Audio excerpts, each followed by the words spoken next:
Arsène Lupin, le 7 de cœur. Une question se pose, et elle me fut souvent posée. Comment ai-je connu Arsène Lupin? Personne ne doute que je le connaisse. Les détails que j'accumule sur cet homme déconcertant, les faits irréfutables que j'expose, les preuves nouvelles que j'apporte, l'interprétation que je donne de certains actes dont on n'avait vu que les manifestations extérieures, sans en pénétrer les raisons secrètes, ni le mécanisme invisible, tout cela prouve bien, sinon une intimité, que l'existence même de Lupin rendrait impossible, du moins des relations amicales et des confidences suivies. Mais comment l'ai-je connu? D'où me vient la faveur d'être son historiographe? Pourquoi moi et pas un autre? La réponse est facile. Le hasard seul a présidé à un choix où mon mérite n'entre pour rien. C'est le hasard qui m'a mis sur sa route. C'est par hasard que j'ai été mêlé à une de ses plus étranges et de ses plus mystérieuses aventures. Par hasard, enfin, que je fus acteur dans un drame dont il fut le merveilleux metteur en scène. Drame obscur et complexe, hérissé de telles péripéties que j'éprouve un certain embarras au moment d'en entreprendre le récit. Le premier acte se passe au cours de cette fameuse nuit du 22 au 23 juin, dont on a tant parlé. Et pour ma part, disons-le tout de suite, j'attribue la conduite assez anormale que je tins en l'occasion à l'état d'esprit très spécial où je me trouvais en rentrant chez moi. Nous avions dîné entre amis au restaurant de la Cascade, et toute la soirée, tandis que nous fumions et que l'orchestre des tziganes jouait des valses mélancoliques, nous n'avions parlé que de crimes et de vols, d'intrigues effrayantes et ténébreuses. C'est toujours là une mauvaise préparation au sommeil. Les Saint-Martin s'en allèrent en automobile.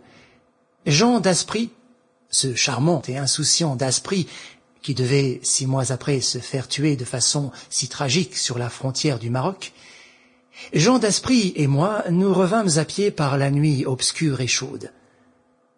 Quand nous fûmes arrivés devant le petit hôtel que j'habitais depuis 1 an à Neuilly, sur le boulevard Maillot, il me dit « Vous n'avez jamais peur ?»« Quelle idée !»« Dame, ce pavillon est tellement isolé, pas de voisins, des terrains vagues.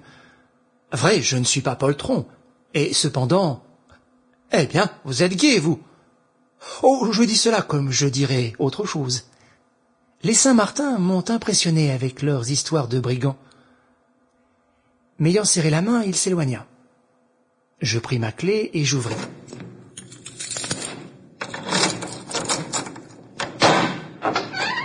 Allons bon, Antoine a oublié de m'allumer une bougie. Et soudain je me rappelai. Antoine était absent. Je lui avais donné congé. Tout de suite, l'ombre et le silence me furent désagréables.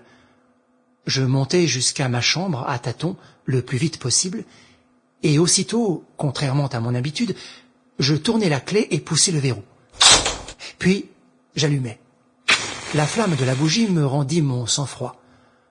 Pourtant, j'eus soin de tirer mon revolver de sa gaine, un gros revolver à longue portée, et je le posai à côté de mon lit.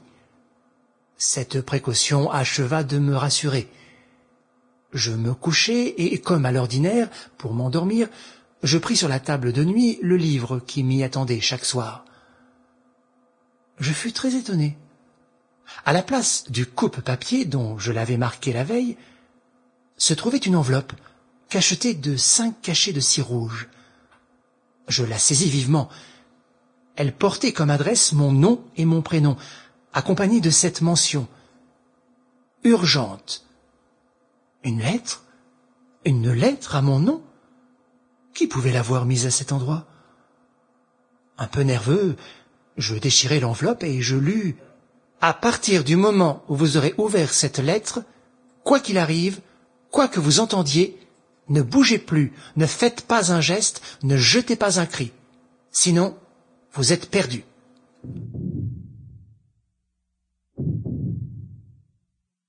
Moi non plus, je ne suis pas un poltron.